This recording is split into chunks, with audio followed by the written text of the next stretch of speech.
into a series of pulsating conversations with the hard questions. Why do you still want to run when you have failed? I haven't. What do you mean by failed? In-depth analysis of policy proposals. If it is a temporary program, why do we want to still create another gold reserve exchange program also to address a temporary issue? If you introduce a temporary measure and you realize that the temporary measure works and is sustainable, you have to rethink whether or not it should just be temporary. And every agenda and positions intellectually debated to set the record straight. Look, you still don't answer the question now. Go on. Question is, if Article 78(1) is anything to go by, your ministers of state largely are supposed to come from the parliament. Yes. The law says that not less than 10 and not more than 19. So these are your cabinet, your ministers of state you're going to get. How do you intend to resolve? Have you thought about managing that header? Absolutely. If I hadn't, I probably would not get on the fray to do this. On Focus on ABC, we focus on the matter, the personality, and the answer beyond the rhetoric. Focus on ABC shows every Thursday at 7 p.m. only on ABC News Ghana television.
Hello there, you are welcome to the midweek edition of Constituency in Focus with me, Samuel Nyimabo. In the next 1 hour, in the next 50 minutes to 1 hour, we'll be dissecting two very important constituencies in the northern region. I'm talking about the original northern region. Now we know that the northern region has been divided into three regions. We have the northern region, the savannah, and the northeast region. But today, our focus would be on the northern region, and we'll be going to two very important constituencies in this region. I'm talking about the Miao constituency and the Tolon constituency. These constituencies, as we head into the elections, are going to be a battlefield for both the NPP and the NDC. If you look at the trend of votes in the regions from 1992, even in 1996 to 2004, it has been a swing, more like a swing constituency for both parties. They've been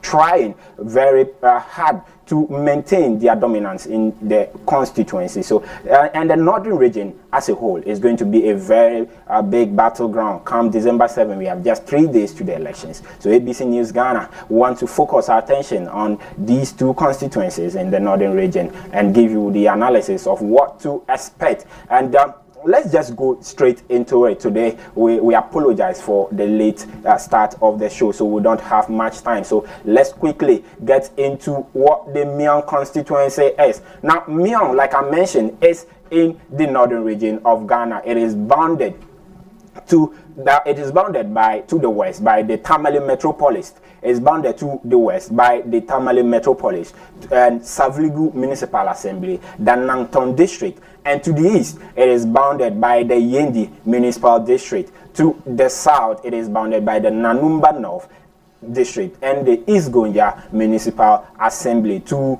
the north, the Miang constituency is also bounded by the Gushegu Municipal and the Karaga District. Now, it has a population of around 94,000 according to the 2021 population census, with some 47, a near split of 47,862 being males, where some 47,768 being female.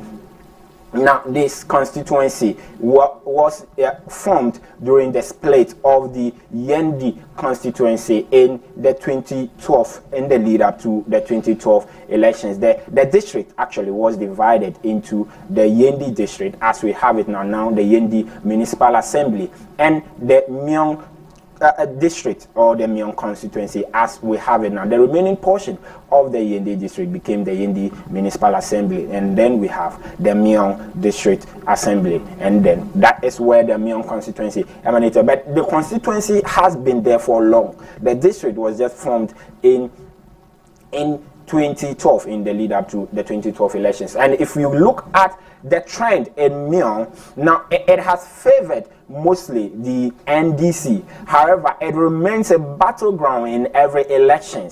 In every election, if you go to the northern part of the country, Miang is one of the topical constituencies, and this year's election is promising an even bigger and even tough competition for the NPP candidate, who is the incumbent MP for the area. After the NPP suffered several defeats in Miang, they now have a representation in the constituency. So we'll be getting to understand what is likely to happen in the region. Remember, in the northern region, the 2 political parties, the NPP and the NDC, have 9 constituencies, 9 parliamentary seats each. So the parties will be looking to get the advantage over their opponent. NPP, for instance, wants to win majority seats in the northern region, same as the NDC. So we'll be getting to understand who wins the Miang constituency, who wins the Tolon constituency and other constituencies in the northern region, and we'll be connecting, we'll be going live to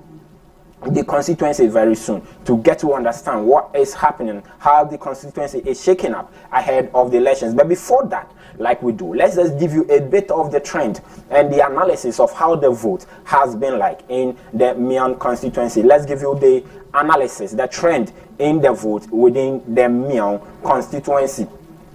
So in Miang, we are looking at the presidential result first. Now, like I mentioned, the presidential result has favored the NDC, the National Democratic Congress, with NPP only winning twice in this constituency since 1992. The NDC, on the other hand, has had majority of the wins, winning 8 times, winning in 19, losing actually in 96 to NPP, but came back to win in 2000, 2004. Then in 2008, the National Democratic Congress won in the Miang constituency, won in 2012, 2016, and the 2020 election. So it has been a very smooth win for the National Democratic Congress in the constituency. It has been a very smooth win for the National Democratic Congress. If you look at the percentages they get in the constituency, although it is not, at some point they are not so big a margin, the NDC still get to win in the constituency. The NPP have always been, the NPP the NPP has always been performing around the 30% mark until the 2020 elections, where the party got to get their first win in the presidential elections since 1996, winning by some 51.59% of the vote when the NDC lost in the Mion constituency in the 2020 elections. Now, the key contest is in the parliamentary results. So let's look at where or how the parliamentary results have panned out in the Mion constituency, who has had the majority of wins in the constituency. So in the parliamentary elections, as you see here, you have the NDC winning in almost all the elections until 2020, where the NPP had their first win in the 2020 elections. That was the first time the NPP won in the Mion constituency of the northern region. But if you look at the contest in the parliamentary result, it is not as easy as the presidential. It has been a very close contest over the years. If you look at from 96, the NPP couldn't field in a candidate. In 2000, they got just 15%, when the NDC got 31.80%. In 2004, the NPP had 38.10%, the NDC at 39.10%, so just a 1 percentage point difference in that 2004 elections. In 2008, it was even less than a 1 percentage point difference. At this point, it was a 0.30 difference.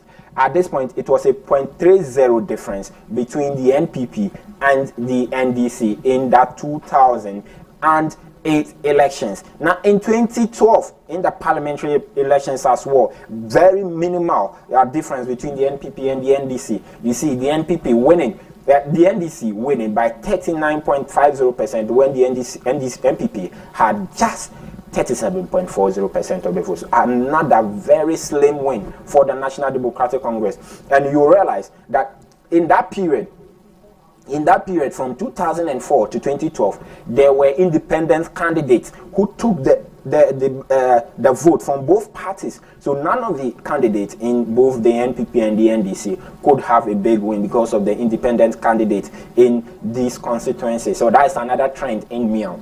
Mion presents viable independent candidates that puts the NPP and the NDC to test. Now, if you look at the 2016 elections, NDC got to win it, but this time around with a big margin, winning by 58.50% of the vote, when the NPP lost with 37.10%. So that was a big win for the National Democratic Congress. Then we came to 2020, the first time that NPP made history in the constituency. They won with 59.08% of the vote. The biggest win within the constituency, be it an NDC on NPP-NP. This 2020 win for the NPP was the biggest win in the constituency. So that's how it looked like for the Mion constituency. And the current NP still has a lot to do to maintain his position on the NPP ticket, to maintain his position as NP for the area. He's on the ticket for the New Patriotic Party 2024 elections. The question is, can he win? Now let's look at the key contest starting 2012 in the Mion constituency. Key contest starting 2012, NDC Ahmed Al-Hassan Yakubu won in that election, slim margin, 551 vote difference between him and Al-Hassan Shaibu of the NPP. Very close, 551 votes. Let's see what happened in 2016. In 2016, then that was where we saw a big win for the National Democratic Congress, where they presented a different candidate. And this time, Mohammed Abdulaziz coming in to win by some 5,827 votes, as against Mohammed Hashim Abdallah of the NPP in that 2016 elections. This was a big win for the NDC. Mohammed Abdulaziz coming in to win as a first-time contender on the ticket of the National Democratic Congress in that 2016 elections. Then in 2020, there was the surprise. So let's look at how the 2020, and keep your eyes on this difference, 5,000 plus votes, 5,827 votes. In 2020, the incumbent NP, Mohammed Abdulaziz of the NDC, lost the elections by the biggest margin anyone has ever lost in the Mion constituency. Then you have the NPP, Musa Abdulaziz Ayaba, the current NP for the area, still contesting for the NPP in the Mion constituency. Someone who has built the base for himself over the last 4 years, coming into parliament, doing a lot of work within the constituency, but there still means some contentions within the constituency that he has to rival with, and we'll get to understand what really is happening in the northern region, in the Mion constituency. Very shortly, we'll be connecting to our reporter on the grounds to get to understand how the constituency is really shaking up ahead of Saturday, when the whole nation goes to the polls, and Mion as well will be going to the polls. So Abdulaziz Ayaba won in the 2020 elections, giving a difference of 7,394 votes. That was the biggest win in the constituency. And this is the question remains: who wins in the 2024 elections? Is it going to be Abdulaziz Ayaba of the NPP getting to win this time, or the NPP or the NDC's new candidate, very vibrant candidate as well, Ms. Bao Adams Mahama? Now, Ms. Bao is one that is liked by even the rank and file of the National Democratic Congress. He's one that has the support of the National Democratic Congress from the party headquarters. If you've listened to some of the MPs speak about him, I've listened to the NP for Samuel Okujeto Blakwa, the MP for North Tongue, speak about him and elogize him very well. Now, he's somebody that the party, the National Democratic Congress, likes very much. And if you look at what he's bringing to the ticket of the NDC, it is one thing that Abdulaziz Ayaba would be very worried about, because the NPP is trying to retain the seat for the first time in the Mion constituency. Can they do that? Because the NDC is coming in with another very youthful face, vibrant face in the constituency, and that is the question we'll try to understand: who wins in the Mion constituency? But before that, let's get to understand the changes in the nominal values, in the nominal vote in the constituency. So that is where we get to understand the percentage change of votes within the Mion constituency. Now, this helps us to understand if the parties have really been performing well in terms of the nominal values. Are their numbers dropping or increasing? And you realize that in the Mion constituency, the NDC, like I mentioned, it has been a seat they've won, not safely, but they've been winning. They don't win it by big margins. They've just found a way to win until that 2020 election. So you see that in 2004, between the 2000 elections and the 2004 elections, the percentage change in the nominal values. So whatever the NDC got in that 2000 elections, it changed by 72.58% of the vote in 2004. So they added 72.58% of their 2000 vote to the 2004 vote to win that election. Then the NPP increased theirs by 247.7%, but it still wasn't enough for the New Patriotic Party to win in that 2004 elections. You come to 2008, the New Patriotic Party saw a drop of their nominal vote. In terms of the numbers, they saw a drop of their votes by some 8.99%. It means the party had dropped. After making very huge gains in 2004, they came down. Reason why they lost in that 2008 elections, when the NDC was increasing their votes by some 13.33%, the NPP on the other hand were rather reducing theirs by 8.99%. 2012 came the NPP-NDC contesting again. Now, the NDC lost 17.08% of their 2008 votes in 2012. However, the NPP, on the other hand, instead of making gains, they equally lost by some 21.12% in that 2012 elections. And that's why the NPP lost in that election. realized that the NDC dropped in their vote, but the NPP on the other side also dropped with a bigger margin, with a bigger drop than the NDC. So in 2012, they lost as well. And these 2008, 2012 votes were occasioned by independent candidates and other vibrant parliamentary candidates coming in to take the vote from both parties. So you see a drop in the vote of the both parties. But the NDC still managed to win in that 2012 election. Then we came to 2016, where the NPP lost in that 2016 elections as well, but they saw an increase in their votes by 7.96%. The NDC, on the other hand, that's where they had their biggest win in the Mion constituency in that 2016 election. They increased their 2012 vote by 60.64% of the 2012 vote, and that's how they won the 2016 vote. Then we came to 2020, when NPP presented Abdulaziz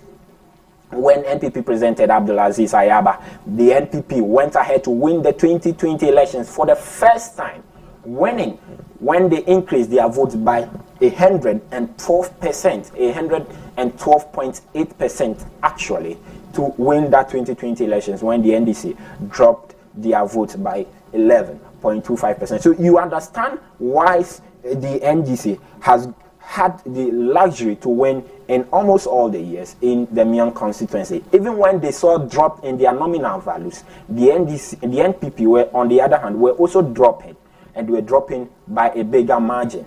And the effects of the independent candidate also played in to the advantage of the National Democratic Congress. But that didn't help them in 2020. But in 2024, there are two vibrant candidates coming in.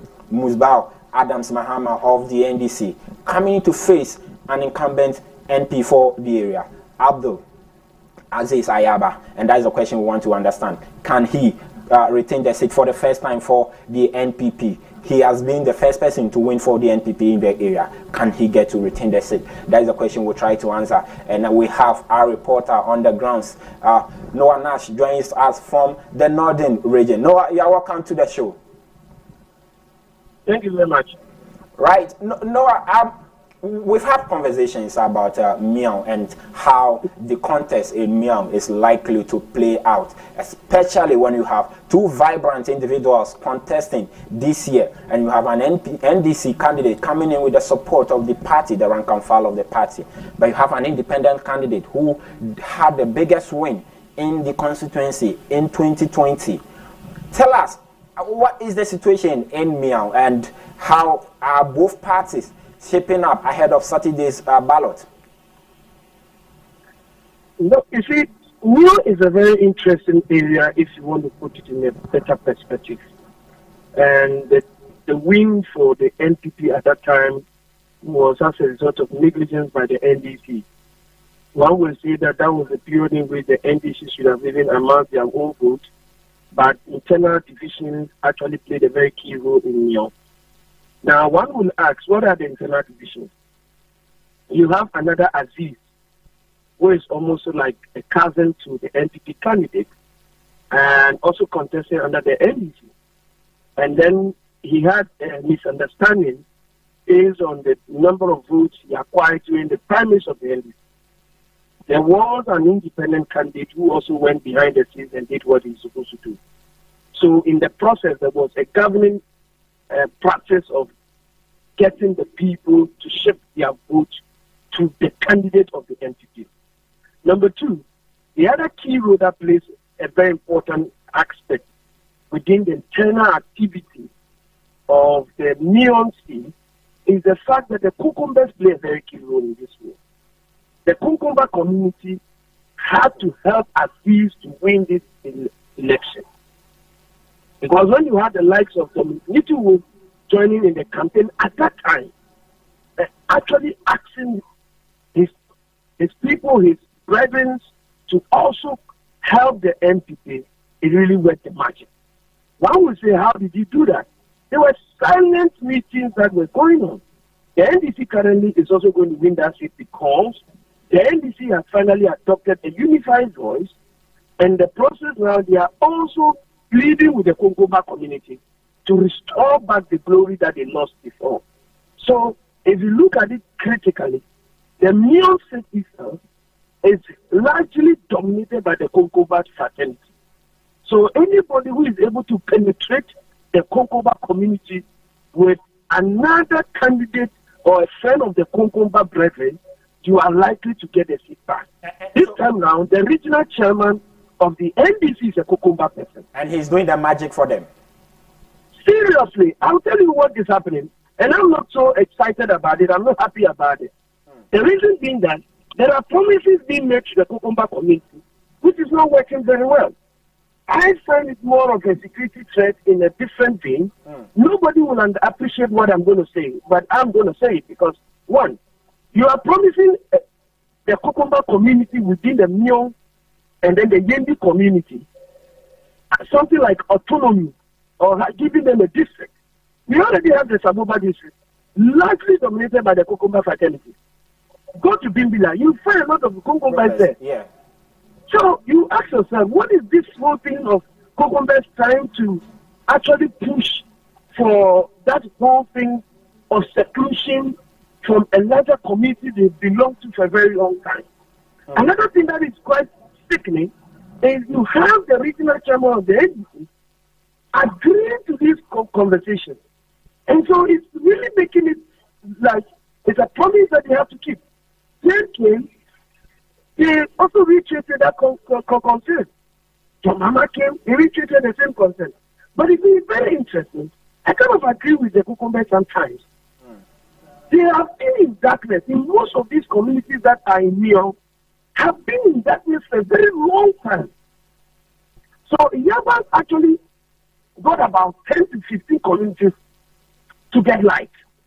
So if they want to vote and vote in that line of bits of development that they've received, then it's likely going to be a close call. But if they are voting based on the promises made by the National Democratic Congress of getting them a new district, then the NDC Musbao has a chance. 100% chance. So, 100% chance. So I understand the dynamics as in Myong as well. Like you mentioned, the Konkoba fraternity are a larger stake in that constituency, and they are mostly found in the rural areas. They are not in the constituency capital. Now that the NDC is playing with the tribal politics, or if you want to call it like, they are trying to play on the tribal lines. Have you seen the NPP do execute similar campaign style like they did in 2020? You mentioned that the NP for Bimbila and current Defense Minister Dominic Nitiwu did a lot of magic for Ayaba in 2020. Are the NPP also playing on that line, or they are basically playing on what they have done in the past 4 years? The NPP have been able to actually do a bit of development within the Konkoba communities. But that's why I mentioned to you that if you look at Nyon, for instance, been able to put out some light. The recent incident that took place, which is a misunderstanding that happened in the Nyon constituency between the Dagomba and the Konkoba community, where there was a fear that was issued by the Yana, and even though that issue was resolved internally, I must tell you for a fact that it is still something that is unforgiving. You know, the Konkoba community is a community that if you are not careful, forgiveness is not something that plays so largely, especially when you've been marginalized for a very long time. And that will also bring me to the fore, a conversation I want to have with you quickly on. You realize that the Konkoba community that is actually Mio moves all the way to Gushegu community. So the NDC is also playing another interesting card in Gushegu. We will come to Gushegu and look at. We will come to Gushegu and look at how that will also play out for Tampuli in the Gushegu constituency. I hear he's under hot fire. So if you look at it from that perspective, the NPP is only saying that we've given you light, we've given you water.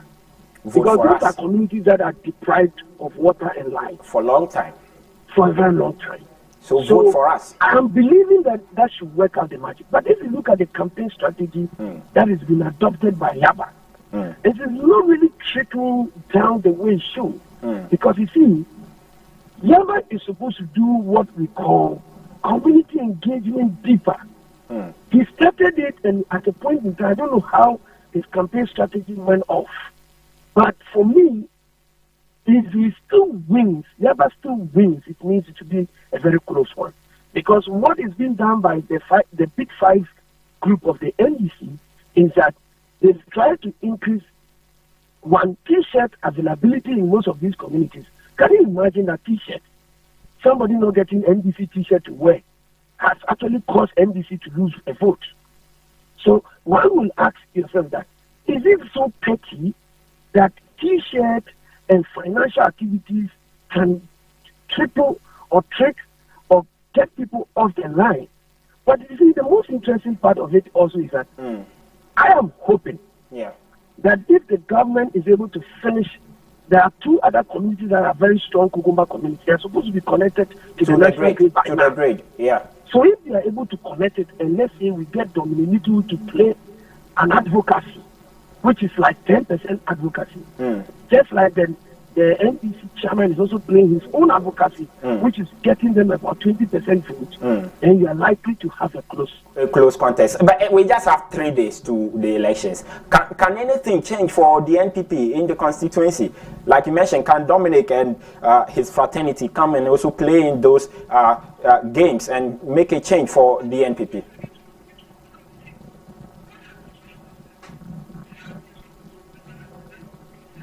In the military and those things. Some of the Kukumba youth were actually supported by Ambrose Derry. Largely, these are very intelligent guys. As I speak to you, I know some of them in Kantamanto Market who were trading, had good results, and just needed a push to go to school. They couldn't go. So they just needed these security services as an opportunity to actually continue whatever they want to do. So they got all the opportunities. So most of them were handpicked from some communities. So in a community in New York, for instance, far away community, they pick about 10. They come to another close community where they did light electrification project. They pick 10. So all those things were done in the name of Dominic Niturum vis-a-vis Ambrose Derry for those constituencies. So if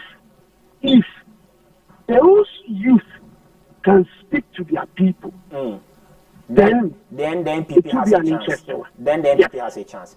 So per your monitoring, you are saying that if things doesn't change as it stands now, we just 3 days to the elections, we will see Musbah elected. Yeah. Wow. That is a close call there from our reporter on the grounds. Noah Nash, please kindly be on the line. We will get to understand the Tolong and the Bushegu constituency as well. You mentioned Bushegu because Bushegu share border with Miang, and these are close communities, close constituencies with similar dynamics, and we will try to get that. But let's Noah stay on the line for us, and let's look at the Tolong constituency and the trend. Then we'll get the conversation on how things are also happening in the Tolong constituency, because the current deputy majority leader is the MP for the area, and he's trying as best as he can to retain the seat. The things are also playing out, and if he has to do more to actually retain this seat. So Tolong is also it's one of the districts, like I mentioned, very close to the area. It is within the Tolong Kumbugu district, became independent on June 8, 2012, where it received its administrative structure. It is one of the 27 districts in the northern region. I mean, the Tolong Kumbugu district is one of the 27. But the constituencies, in terms of the electoral constituencies in the northern region, we have, as it stands now, we have 18, and it is split between the NDC and the NPP. Each has 9 of the 18 constituencies. Who gets to win majority in the northern region in terms of parliamentary seats? It's a very key contest in this year's elections, because the NPP wants to do that, the NDC wants to do that, and things are close to call. Now, Tolong has been alternating between the NPP and the NDC for some years. Let's look at the trend in the presidential and the parliamentary. It has been alternating in the elections for the both parties, NPP, NDC. Now, if you look at the presidential, as you can see on your screens there, the NDC has won 3 times, whilst the NPP has also won 3 times in the constituency. In terms of the presidential result, the NDC won in 96, 2000, the 2004, and 2008 elections. So that even make it 4 times actually in the Tolon constituency. However, in 2012, the NPP took over, winning in 2012, 2016, and 2020 elections. So you see that the NPP has also won 3 in the last 3 elections in terms of the presidential elections, although it has been very close margins. In 2012, for instance, they won with just 49.10 as against 48.30 of the NDCs.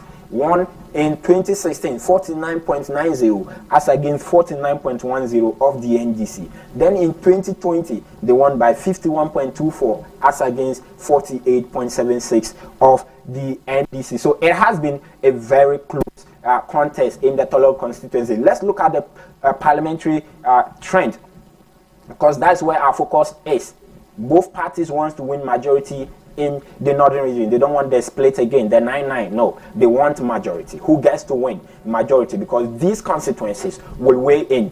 There is also, if you talk about Miam, Bushegu, we can talk about Tolong, the Yendi constituency, Tamale Central, Tamale North, and the south of Tamale as well, the Saboba, Charaponi areas, Zabzugu, Tatale. These are constituencies that are going to be fiercely contested in the northern part of the country, and both parties are on the ground. So the parliamentary results, as you see there in the Tolon constituency, has also been very alternating.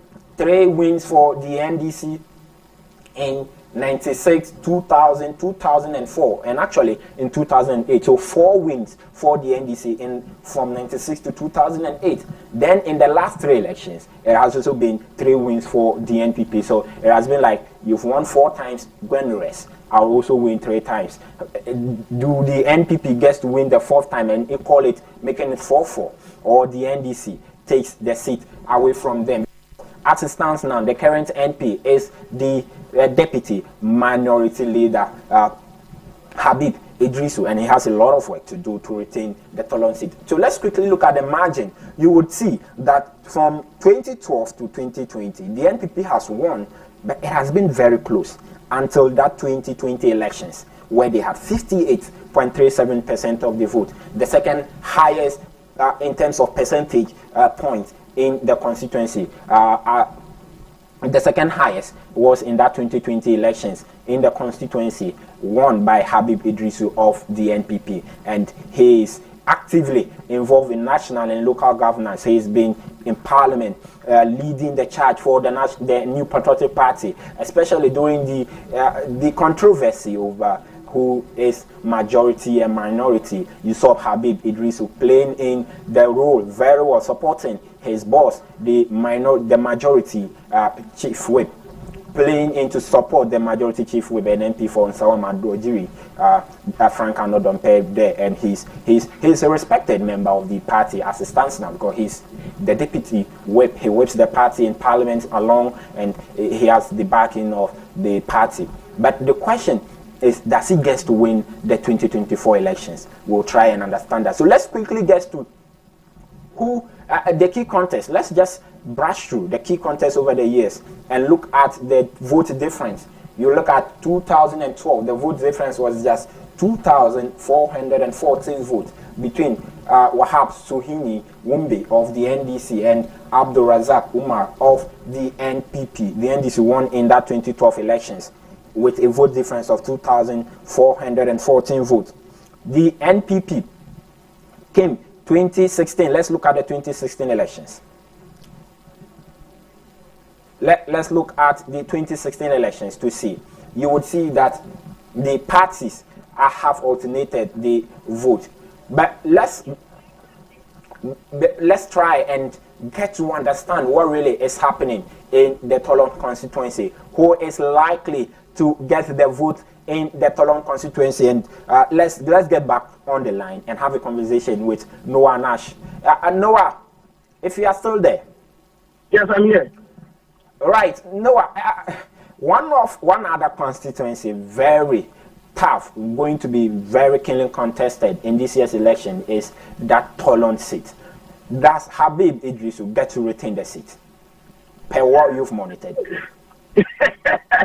When people talk about Habib Idris, I will tell you emphatically that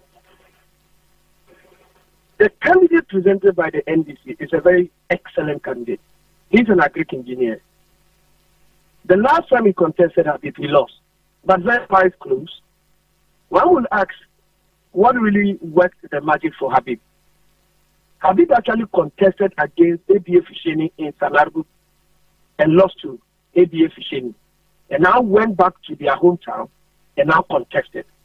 Now, that was a welcome they gave him. You have the support of the chiefs, you have the support of the people. Naturally means that you're a good candidate for them. If you have the support of the chief and other candidates, then it means it's good for you. Now, one of the problems I have with the NDC is the fact that they keep shooting themselves in the foot. NDC, you talk about despite 2020 elections. Yes, this current election, NDC is shooting them. Yes, the NDC, Dr. Damba, the NDC is shooting themselves in the foot. How so? They are doing things behind the scenes, discrediting the credibility of Dr. Damba. It is not taking the five. There's a team called the Big Five, and the Big Five is doing a lot of work underground, and that Big Five contains Hudu Yaya, the former minister of deputy minister of Agric, I think it's for crops. I forgot his name. Is Dr. something, and all these team members are the ones doing a lot of canvassing for Dr. Damba, supported by Fuzak. Now there's a friction between a Haruna camp and Fuzak camp. So any candidate that belongs to or supported by Fuzak, you have the Haruna camp thwarting the work. I hope you now can make sense out of what is happening. So Dr. Damba actually lacked a lot of logistic activity.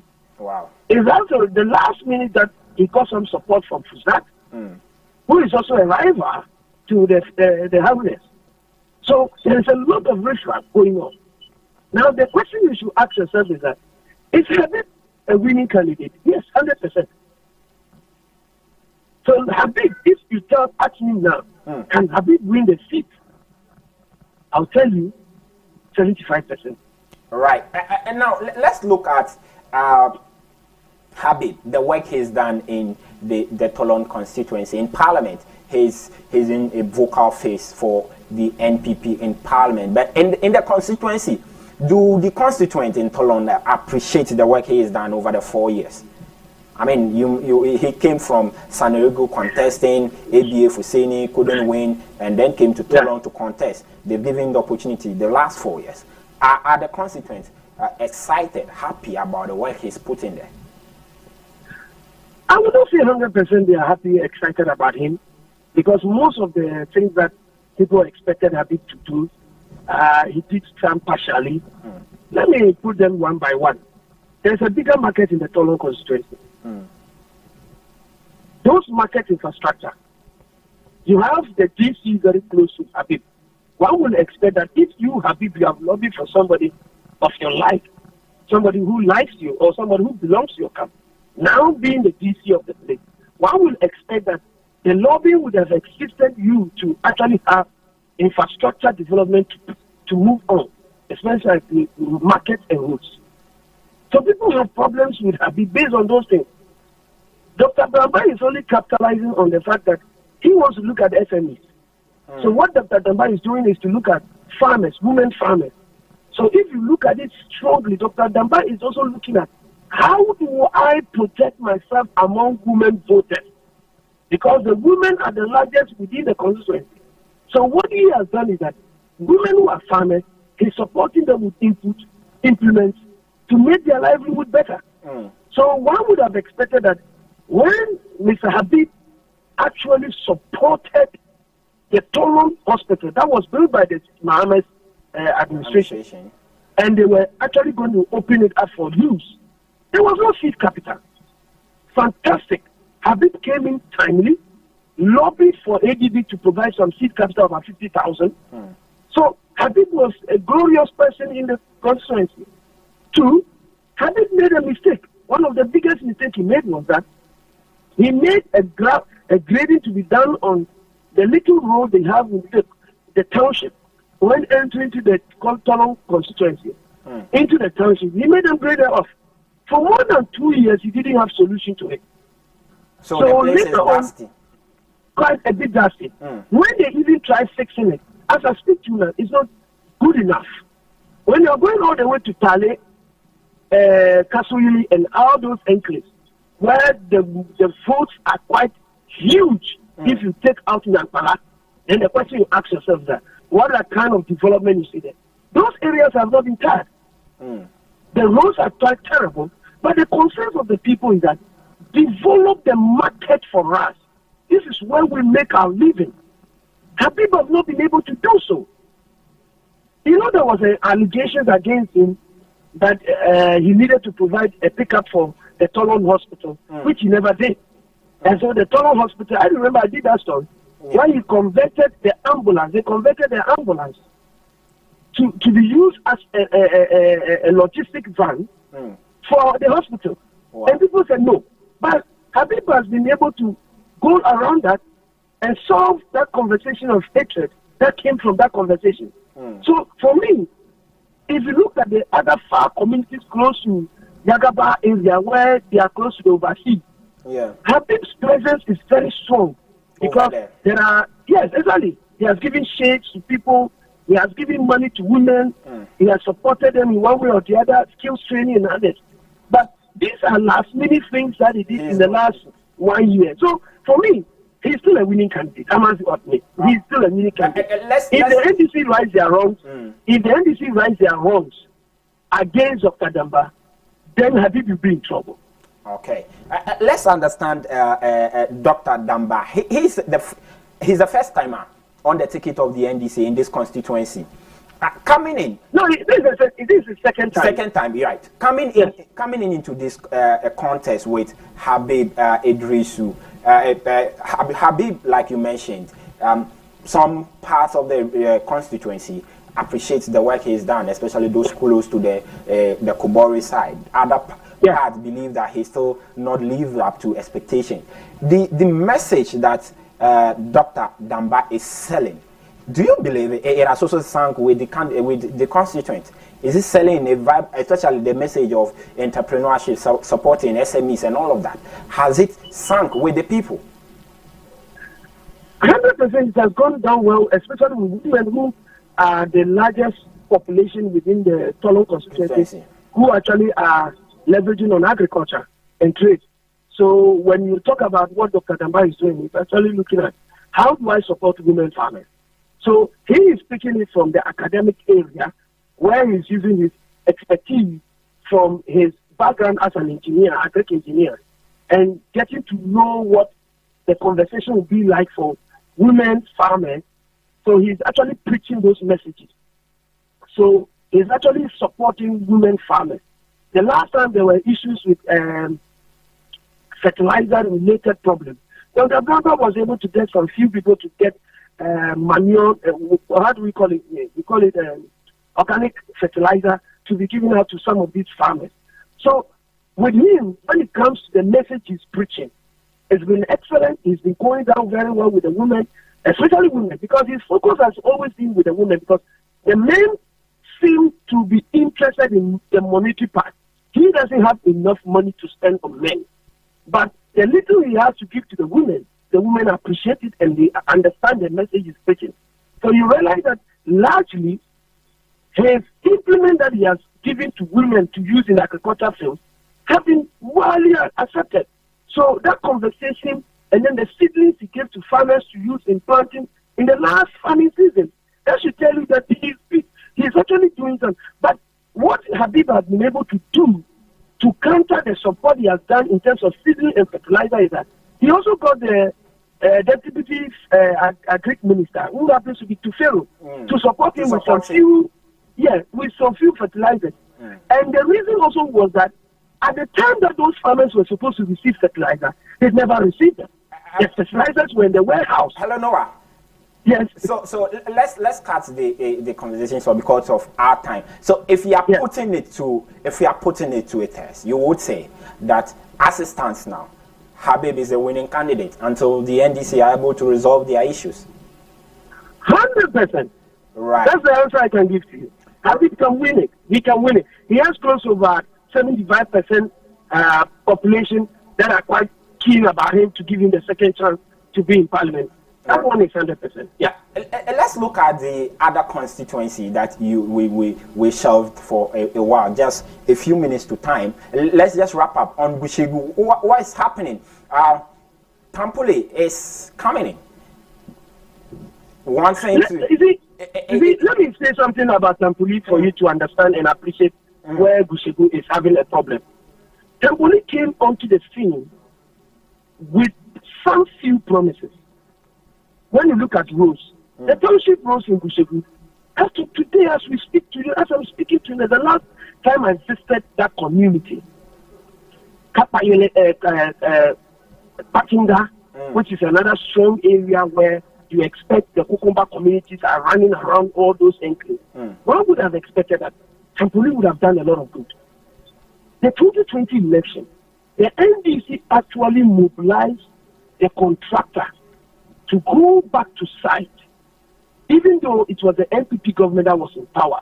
They mobilized the contractor to go back to site to actually finish the rural electrification project. There were communities just close to Pakinga that needed to just be connected. The lights, the cables were all fixed. As we speak to you today, 4 years or 8 years of the regime of the NPP, it hasn't gotten light. Wow. So the NDC is actually playing on those that particular line. That we brought the light, we brought the poles, we brought the cables to your town. We asked them to come and fix it. We made noise during the 2020 election. Then we forced them to bring the contractor to you to come and connect the cables, but they didn't connect you. So those were the arguments. But you know one thing that is also interesting. Mali, who is the candidate for the NDC there, is also suffering the same thing that Tom candidate is also suffering. Because you have people, exactly, internal rift. So if, for instance, the people, residents of Gushegu, decide to say, based on the township project road that were promised by Tampuri, he never delivered on those promises, and therefore we want to punish Tampuri for it, then it means that Tampuri is going to suffer. But it will be a close call. It will be very close. And looking at also the fact that the NPC chairman have also gone into the large communities within the Kukumba enclave, which are all under the Gushegu, that shares boundaries with Yendi and that shares boundaries with Gushegu. He has been able to convince all those enclaves and the chiefs and people in their language have signaled the people that they should vote for the NDC. And recently, John Mama commissioned a water project in those communities. So you see how the trick is going. Because they needed water, you never gave it to them. Now somebody within the G5 groups goes about to dig a borehole and create a water situation that never existed. Now the water is out there. So the likelihood that the NDC can make inroads within the Gushegu community based on the Kukumba issue, and as well as the support of the G5, then there is a likelihood that Tampuli, if he even wins, it will be a close call. It will be a close call. Now, let's just wrap up on this. Now, Tampuli came in, people didn't be coming in from the National Petroleum Authority and just went to the community, contested for the primaries, won, and went ahead to win the elections in 2020. Many didn't tip him to get the Gushegu seat. People thought he was far away from the community. Coming in, he was just somebody at he was the AD at the National Petroleum Authority and all of that. He managed to win the seat. 4 years on, would you say that the constituents, like you have described, have benefited from the opportunity they've given to Hassan Tampuli? You see, when you look at what actually people are interested in the northern region, I, as an ordinary person, as a journalist, somebody who is a practitioner, somebody who is a development oriented, Sometimes you'll be wondering why people need those things. I can give you an example. Tempoli has supported a lot of young boys and girls to go to school. Massive one. Education-wise, he has supported them. When it comes to infrastructure, he hasn't done too much good. He hasn't done so well. I must admit, he hasn't done so well, but not so bad. But the point is that the roads are the key component of the issues that exist in the Gusegu enclave. And he hasn't performed in that area. Yes, if it's a feeder road, you are able to grade it and make it more trouble. It makes it better. Yes, somebody will say that the Gusegu Karaga road has been fixed. It's not been fixed. Whatever the contractor has done, it's already started fading. It started going. So it is a drain. They did a shady work. So you cannot use that. You cannot use a road issue and say you are fixing. The township road in Gusegu had not been fixed.